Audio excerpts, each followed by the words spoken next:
Hello there, this is Patricia from Pinky's World, and today I've got another stash busting video. This one uses a 12 by 12 sheet plus a 2-inch strip from another 12 by 12, so uses your papers uprightly. So pick a page that maybe you're not fussy on, or you like one side of it, not the other, or whatever, but great for using it, and it makes a lovely 3-pocket, 2 at the front and 1 behind. As you can see, you can slip in a wee stamp setter, a gift card, an actual card, or whatever you want. I've made this one Christmassy from a pack of papers from Stampin' Up. I'll show you inside of it. I found this tutorial, it's about 3 years old, I think, from this particular lady. I'm sure it's done the rounds at some stage, but you call the girl, what do you call her? And you called her, I'm trying to think, Scrapbooking with Me Crafts is the YouTube site, and I just fancied making it myself. I made a belly band for it to close it, but she used Velcro dots to close hers. You can see you'll have a nice part in here to put a card, or I'll take that out because it's going to slip out, and a lower pocket to maybe give a few embellishments, or you could put a gift card in there. So lots of options. As I said, I used this nice paper here, and you can see the nice back we're going to chop to leave you a nice place there to put stuff.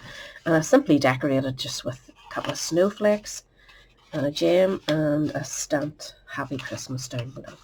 So pretty easy to do. Just a bit of folding and punching. So we'll give it a wee go in case you are interested. So get yourself your scoreboard and your nice piece of paper. I'm using this one out of that same pack. It's winter something or other you call it. I got it in the clearance rack, where I'm buying most of my stuff at the minute. So decide which one you want, front or back. You can change as you go along. You don't have to make that decision now, but definitely this will be my inside. So for your first score line, score it at 6 inches. And then we're going to turn it round, and you want to score it. Where did I write that down? There's it there. 2.5 for your first score.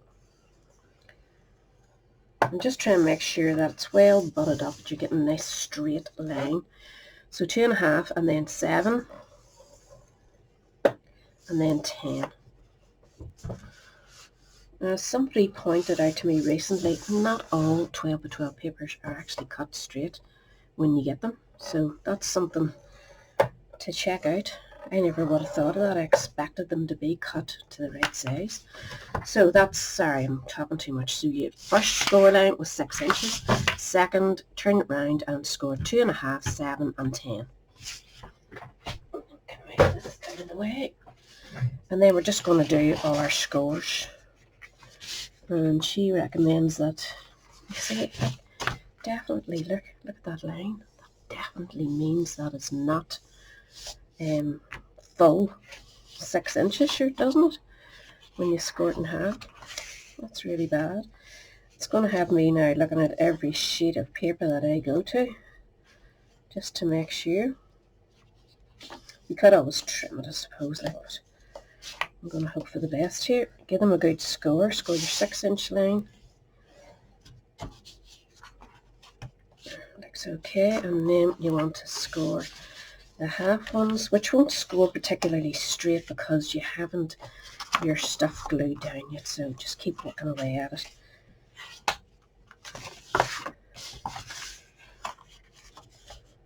And you'll change these probably.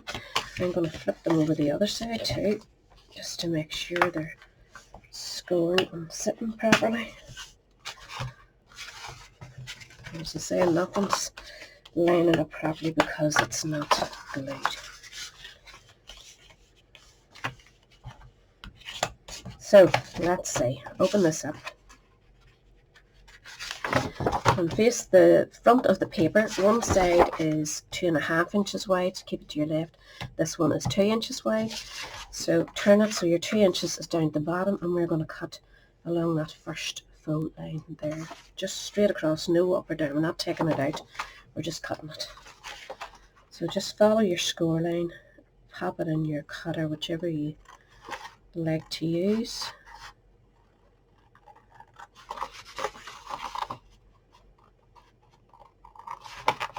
Right up to that center 6-inch mark, and that gives you that wee flap.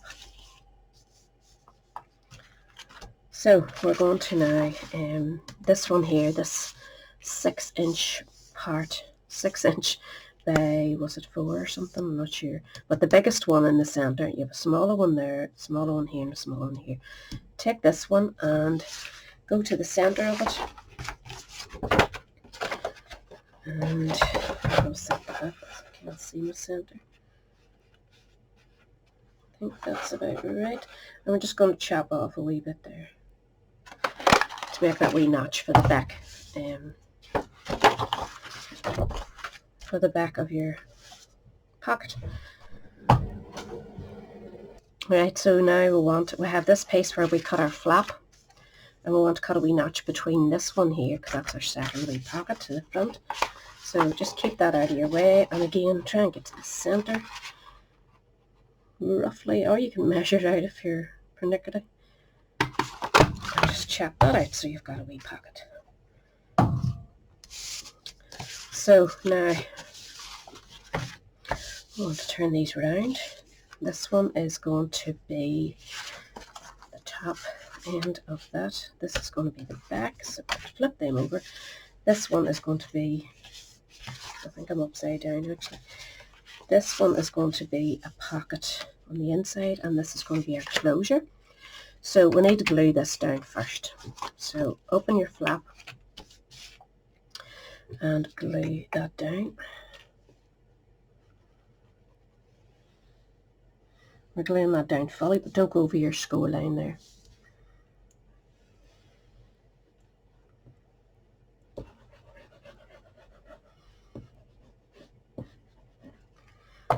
So just fold that over, making sure that it's lined up nicely for you.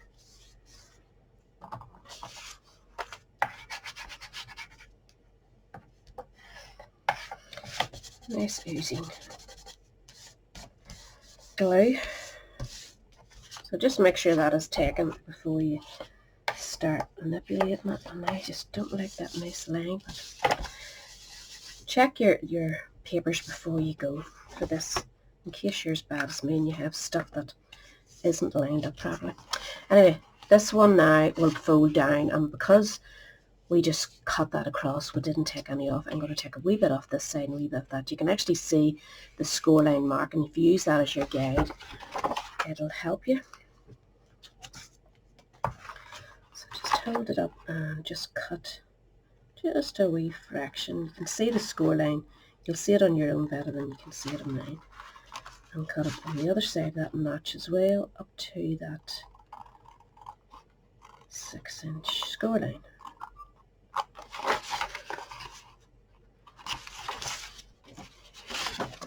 And now you'll see that that should fold down much neater.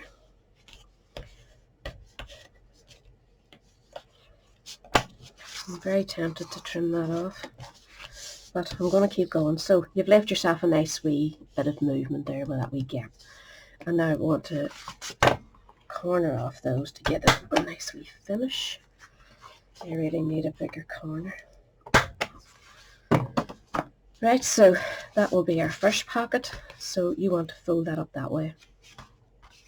And we will want to seal off this pocket. So put a bit of glue just along here. You don't need to bother here.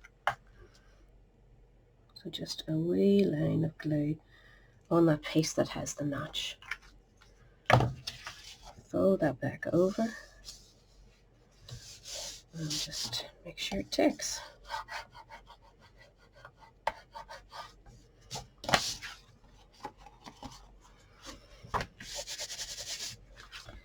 So we'll go back up there. This one is folding down like so, and that is one pocket. And you can see mine's belling up. So make sure you go over your scores again with the tack nicely. So I must have glue oozing everywhere. So that's our first one, right? So we need our next one done, and it is going to be glued in here, so that will be our next one coming down. So just get your glue. Don't touch this one. Don't go any further than this line, but do put your glue on. Don't worry if you can't get right in. It's not going to do anything.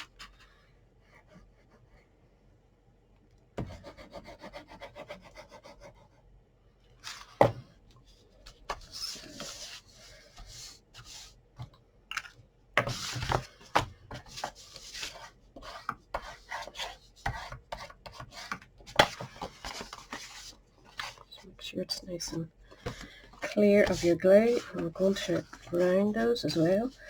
So hold that steady while you're folding this down, and then give it a good, I definitely have a bit of a ripple there.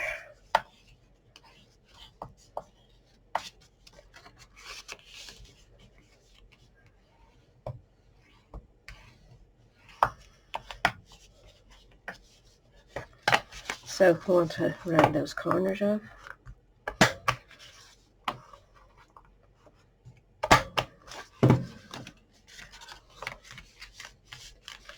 So that's that one, and then that one. Goodness me, I really should have trimmed that paper. It's very askew. So that is your one pocket, 2 pockets. We need to glue this down so that it forms the pocket. So just go to this down to that crease line. And the crease line is there.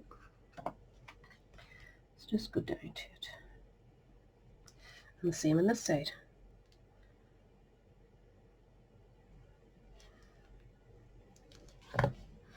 Make sure you've done it right up to the top so that pocket holds anything bulky that you might want. And then just give it a wee press.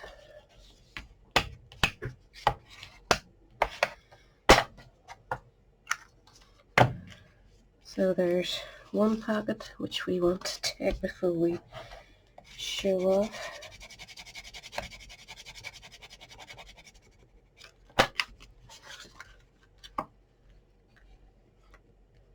Underneath pocket, I should have trimmed that better.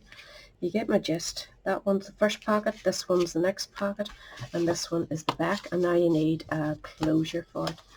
And I have just cut myself a 2" by 10" strip, and just start in the center where you want your embellishment. So just go just below your center so that these overlap nicely. Flip that round, and if you're going to be putting something bulky in here, give yourself a wee bit of room. Don't go right up tight.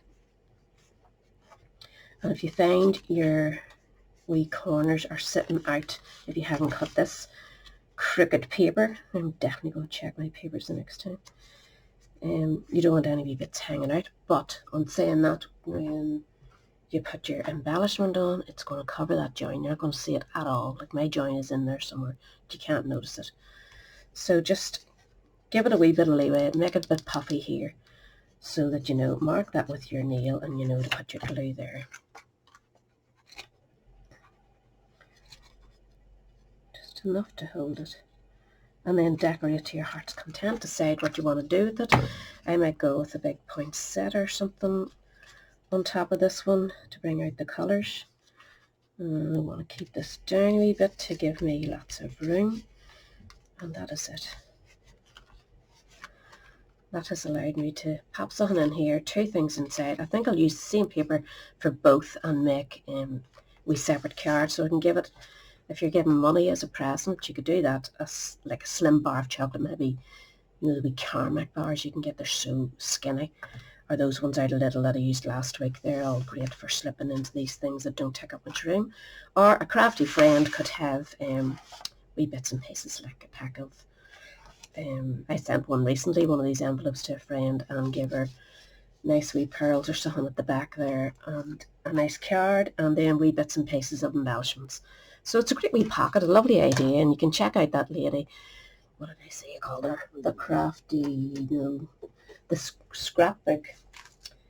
Scrapping with Me Crafts on YouTube. I'll try and link it below if I can remember. But it's a good way to use up those 12 by 12 papers. Hope it's of use to you, and we'll catch us all again soon. Bye.